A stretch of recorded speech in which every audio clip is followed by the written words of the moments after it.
جی ناظرین، آج ہم بات کریں گے کہ ہماری زمین پہ ہم نے لاسٹ ٹائم بات کیا تھا کہ ہماری زمین پہ ڈائناسورس کا راج تھا۔ ڈائناسورس ہی ڈائناسورس تھے کیونکہ ان کو بے انتہا خوراک تھی، اس وقت بے انتہا آکسیجن تھی۔ تو اس زمانے میں یہ جاندار خوب پنپے۔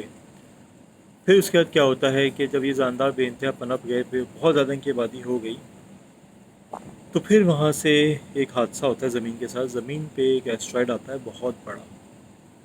وہ ایسٹرائڈ بہت بڑا تھا، اور جب وہ زمین کے طرف آ گیا، زمین کو ہر دور میں آج بھی ان خلائی ایسٹرائڈ سے، خلائی دمدار ستاروں سے خطرہ ہے۔ زمین کو ہو سکتا ہے آنے والے وقت میں، مستقبل میں، کوئی ایسٹرائڈ ہی تباہ کر دے۔ تو اس زمانے میں بھی ایسے ہی ہوا۔ آج سے کروڑوں سال پہلے ایک ایسٹرائڈ زمین کی طرف آیا، اور آج کا موجودہ میکسیکو جو ہے، میکسیکو میں آ کے وہ گرا۔ تو اس زمانے میں جو ڈائناسورس ہوتے جو کہ بہت زیادہ بڑے تھے اور بہت زیادہ خوراک کھاتے تھے، جب وہ ایسٹرائڈ یہاں پہ آ کے لگا اور زمین پہ بے انتہا تباہی ہوئی، یعنی کہ ہزاروں ایٹم بم پھٹے ایک ساتھ، سمجھ لیں آپ۔ زمین پہ کچھ بھی نہیں بچا اس ایسٹرائڈ کے بعد۔ بہت برا حال ہو گیا زمین پہ، جو ہے سورج کی روشنی آنا ختم ہو گئی، کیونکہ اس کی دھول جو تھی وہ اتنی زیادہ تھی کہ اس نے زمین پہ سورج کی روشنی کو آنا بند کر دیا۔ اب زمین پہ سورج کی روشنی آنا ختم ہوئی تو جاندار سارے یہاں پہ مرنا شروع ہو گئے۔ ڈائناسورس جو تھے وہ بہت بڑی تعداد میں مرے۔ ان ڈائناسورس میں اڑنے والے ڈائناسورس بھی تھے، ان کا الگ نام ہے۔ پانی کے جاندار الگ تھے، اور یہ جو زمین کے تھے وہ الگ تھے، جن پہ آپ نے کافی فلمیں بھی دیکھی ہوں گی، جراسک پارک وغیرہ میں بڑا کھل کے دکھایا ہے۔ یہ جاندار سارے جو تھے نا، یہ اس حادثے کی وجہ سے مٹ گئے۔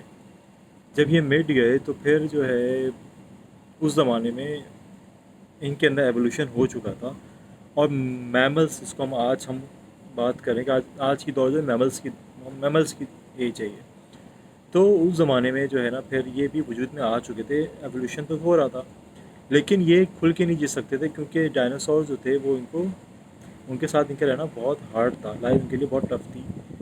آج آپ دیکھتے ہیں چوہے وغیرہ جو ہوتے ہیں، اسی طرح کے ہی جاندار تھا، جو کہ اسی لائف سے جو میں نے آپ کو پہلے بتایا تھا کہ وہ سمندر سے لائف زمین پہ آئی تھی، اسی لائف سے وہ جو ہے نا وہ بھی ایوالو ہوئے، جس سے ڈائناسور بھی بنے، تو جس سے میملس بھی بنے۔ اب یہ نہیں پتہ کہ میملس جو ہیں وہ ڈائناسورس کے ایوالوشن سے بنے، یا وہ سمندر سے جو جاندار زمین پہ آیا تھا اس سے یہ بنے۔ خیر، تو جب یہ ان کا وجود میں آ گئے، ان کے وجود میں آنے کے بعد جو ہے کیا کہتے ہیں، یہ میملس اپنے سائز میں بہت چھوٹے ہوتے تھے، صحیح ہے۔ ان میں ایک فرق یہ تھا کہ یہ انڈے نہیں دیتے تھے، یہ بچے دیتے تھے، کیونکہ لائف زمین پہ اتنی ایوالو ہو چکی تھی کہ ان کو اب ایک ہول کی ضرورت نہیں تھی بچے کو دینے کے لیے۔ پھر انہوں نے جو ہے نا وہ بچے بغیر انڈے کے ان کے پیدا ہوتے ہیں، میملس میں یہ ڈفرینس تھا۔ تو اس وجہ سے یہ جو تھے نا، یہ ہمیشہ چھوٹی جگہوں پہ، ہولز میں، درختوں کے آڑوں میں، زمین کے اندر غار بنا کے رہتے تھے۔ یہ جیسے آپ چوہوں کو دیکھتے ہیں بل میں رہتے ہیں بنا کے، یہی سمجھ لیں یہ آج کے جدید دور میں یہی ان کی مثال ہے کہ اس زمانے کے جاندار جو ہوتے ہیں میملس ایسے رہتے تھے۔ جو ڈائناسور سے ان کو رہنا بڑا ٹف ہوتا تھا، کہ ڈائناسور جو شکاری ہوتے تھے وہ ان کو نہیں رہنے دیتے۔ لیکن جب یہ چٹان آ کے ٹکرائی زمین سے، اتنا بڑا ایسٹرائڈ آ کے ٹکرایا اور اس نے اس پوری زندگی تباہ کر دی، تو بڑے جاندار تو فوراً تباہ ہو گئے، کیونکہ ان کو کھانے کو نہیں مل رہا تھا، تو وہ تباہ ہو گئے۔ لیکن جو چھوٹے جاندار تھے، ان کے بچنے کے چانسز موجود تھے، وہ انہی کو کھا کے زندہ رہ گئے، انہی کے لاشوں پہ وہ پل گئے۔ تو یہ جو ہزاروں، مطلب زمین پہ ہزاروں سالوں جو تھے، یا زمین سورج کی روشنی نہیں آ سکی، تباہی مچی رہی اس ایسٹرائڈ کی وجہ سے، انہوں نے سروائیو کر لیا اس دور میں۔ جب یہ سروائیو کر گئے اس دور میں، تو انہوں نے پھر کیا کہتے ہیں اپنی نسل بڑھانا شروع کری۔ پھر زمین کا دور واپس صحیح ہوا، زمین پہ واپس سے زندگی واپس آئی، ہریالی شروع ہوئی، انہوں نے اپنے آپ کو سروائیو اس میں کر لیا۔ جب انہوں نے اپنا سروائیو کرا، تو پھر اب یہاں سے دور شروع ہوتا ہے میملس کا۔ پھر میملز ایج شروع ہوئی۔ میملز نے جو ہے نا پھر اپنی یہاں پہ نسل بڑھے، میملز بڑھتے چلے گئے، بڑھتے چلے گئے، ان میں ایولیوشن ہوا۔ جیسے اب ریٹس ہو گئے، ماؤس ہو گئے، ریبٹس، یہ سب اسی دور کے نشانی ہیں، وہاں سے ان کا ایوولو ہوا۔ لیکن ریپٹائلز بھی موجود تھے، جیسے آپ دیکھتے ہیں آپ کے سامنے مگرمچھ ہے، کروکوڈائلز ہو گئے، اسنیکس ہو گئے، لیزرڈس ہو گئے، یہ ابھی بھی ریپٹائل فیملی، جو کہ کہتے ہیں کہ اسی سے بلانگ کرتی ہے، ڈائناسور کی فیملی سے بلانگ کرتی ہے، یہ آج بھی ان میں بھی بچ گئے، وہ آج موجود ہیں، یہ اسی کی نشانیاں، اسی کے واقعات ہیں۔ اس میں پرندوں کا ایوولوشن بڑا اہم ہے. پرندے جو ہیں وہ ڈائناسور سے ڈائریکٹ ایوالو ہوئے ہیں. آپ کو پتا ہوگا کہ اڑنے والے ڈائناسور بھی موجود تھے, ٹھیک ہے, ان میں ایوولوشن ہوا, ان میں فر نکل آئے اپنی ضرورت کے تحت, ان میں فر آگے, یعنی کہ جو ان کے اندر بال جو ہوتے ہیں, پر جس کو ہم کہتے ہیں, وہ نکل آئے. انہوں نے پھر اڑنا شروع کرا. ڈائناسور جو اڑنے والے تھے, انہوں نے اپنے آپ کو ایوالو کیا, اور ایوالو کرتے کرتے کرتے آج جو ہے آپ کے پرندے جو موجود ہیں جتنے, یہ سب انہیں کے ہی باقیات ہیں, ڈائناسور, اڑنے والے ڈائناسورس کے.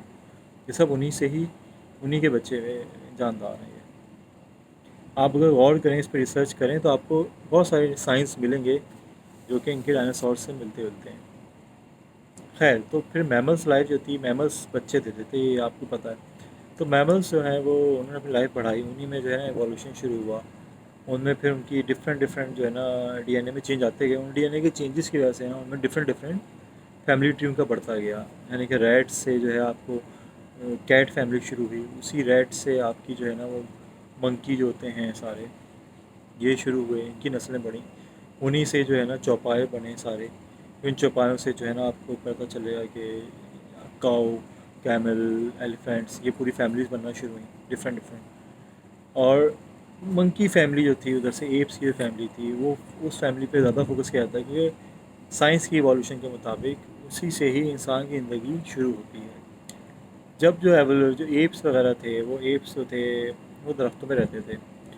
زمین پہ جو تھے ڈفرینٹ جاندار, کیٹ فیملی جو تھی جو کہ دوسرے جانداروں کو کھاتی تھی, یہ بس گئی تھی. یہ پریڈیٹرس تھے سارے, پریڈیٹرس وغیرہ ہو گئے.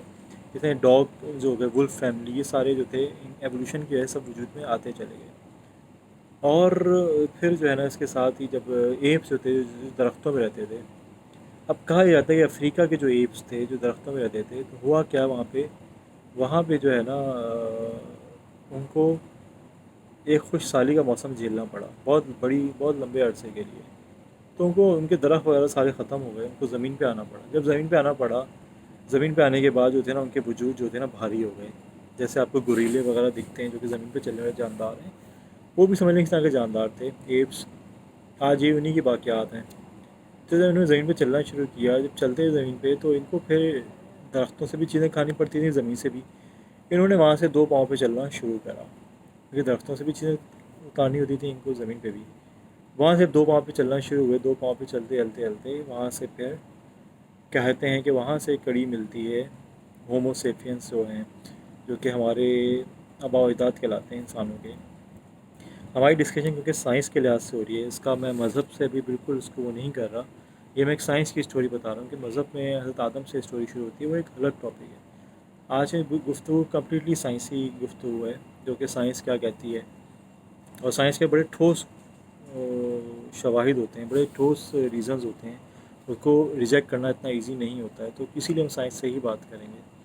تو خیر, تو پھر جو ہے نا وہاں سے کہتے ہیں کہ ہوموسیپینس, کہ انسانوں نے پھر انسان وہاں سے وجود میں آنا شروع ہوئے. ہم ڈائریکٹ انسان نہیں بنے, ہماری بھی کافی ایوولوشن ہوئے, ان میں بنے. پھر اس کے بعد جو ہے نا جب انہوں نے شکار کرنا شروع کیا, شکار کرتے کرتے انہوں نے پہلے وہ دوڑتے تھے, شکار کرتے تھے, شکاروں کو لا کے اپنے غاروں میں رکھتے تھے, کیونکہ غار ایک سیف جگہ ہوتی تھی جہاں پہ وہ اپنے آپ کو آرام سے رکھ سکتے تھے, اپنی نسلیں پال سکتے تھے. باقی جگہوں پہ تو شیر اور ڈفرینٹ جانور ہوتے تھے جو کہ ان کو کھا سکتے تھے, کیونکہ انسان سلو بھاگتا ہے. چار پانچ دوسرے جو جاندار ہیں چار ٹانگوں میں چلتے ہیں, وہ بہت تیز دوڑتے ہیں, کیونکہ ان کے پاس چار ٹانگیں ہوتی ہیں. ہم دو ٹانگوں کے ہوتے ہیں, اسی لیے ہم جو ہیں وہ دوڑتے بھی ہیں, ہم چڑھتے بھی ہیں, لیکن ہم ان کے مقابلے میں ویک ہیں. پھر جیسے انسان نے ترقی کری, انسانوں کو شکار کرنا آ گیا. اس زمانے کا انسان جو تھا نا, اس کی سننے کی طاقت بہت تیز تھی, اور وہ کیا کہتے ہیں دوڑتا بھی تیز تھا آج کے مقابلے میں. تو خیر انہوں نے پھر غاروں میں رہنا شروع کیا. وہاں سے پھر جو ہے نا ان کے چھوٹے چھوٹے جو تھے نا ٹرائبس تھے, ان کی فیملیز بنتی گئیں. خیر آج یہاں تک ہی, پھر آگے ہم آج ڈسکس کریں گے کہ آج کی جدید سوسائٹی کیسے وجود میں آئی, کس طرح سے جو ہے نا آج کا معاشرہ وجود میں آیا, اور کیسے ہم نے اپنے آپ کو مزید ایوالو کیا. آج کے لیے اتنا ہی, اگلی قسم میں ملتے ہیں, تب تک کے لیے خدا حافظ.